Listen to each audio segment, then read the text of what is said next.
বাগেরহাটের কচুয়ায় দৈনিক প্রতিদিনের কাগজ পত্রিকার সাংবাদিক আসাদুজ্জামান তুহিন হত্যাকারীদের ফাঁসির দাবিতে এবং দেশব্যাপী সাংবাদিক নির্যাতনের প্রতিবাদে মানববন্ধন ও প্রতিবাদ সমাবেশ অনুষ্ঠিত হয়েছে। শেখ রাকিবুল হাসানের প্রতিবেদনে থাকছে বিস্তারিত। 10 আগস্ট সকাল 11টায় উপজেলা গেটের প্রধান সড়কে কচুয়া প্রেস ক্লাবের আয়োজনে কর্মসূচি পালন করা হয়। সমাবেশে বক্তারা হুঁশিয়ারি উচ্চারণ করে বলেন, দ্রুত সময়ের মধ্যে সাংবাদিক তুহিন হত্যাকারীদের আইনের আওতায় এনে সর্বোচ্চ শাস্তি নিশ্চিত করতে হবে। পাশাপাশি দেশব্যাপী সাংবাদিকদের উপর সকল প্রকার নির্যাতন বন্ধের আহ্বান জানানো হয়।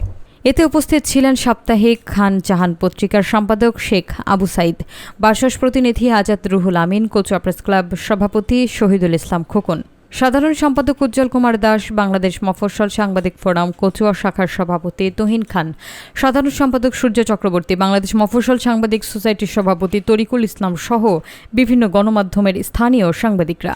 এই যে হত্যাকাণ্ড আসলে সংগঠিত হয়েছে, আপনারা দেখেছেন খুনিদের বুকের পাটা কতটা বিভৎস।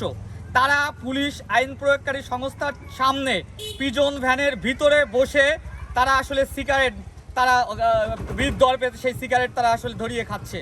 তাহলে প্রশাসনের সামনে আমার সহকর্মী ভাইকে হত্যা করা হলো, প্রশাসন নিশ্চুপ ছিল। আমরা এই হত্যাকাণ্ডের তীব্র নিন্দা জানাই এবং এই খুনিদের দৃষ্টান্তমূলক শাস্তি দাবি করি।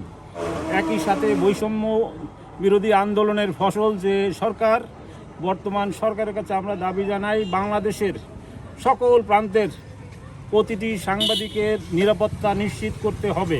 এটা অত্যন্ত ঘৃণ্যতম এবং জঘন্যতম। বিগত ফ্যাসিস্ট সরকার আমলেও এরকমই হতো, তারই কেমন যেন নজির হিসেবে আজকে তুহিন আমাদের সহকর্মীকে হত্যা করা হয়েছে।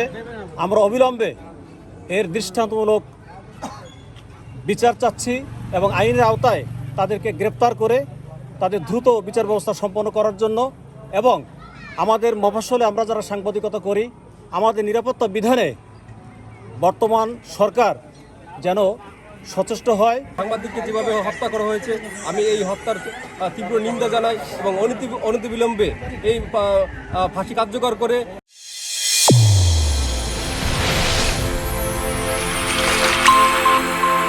চ্যানেল A1 হৃদয়ের স্পন্দন।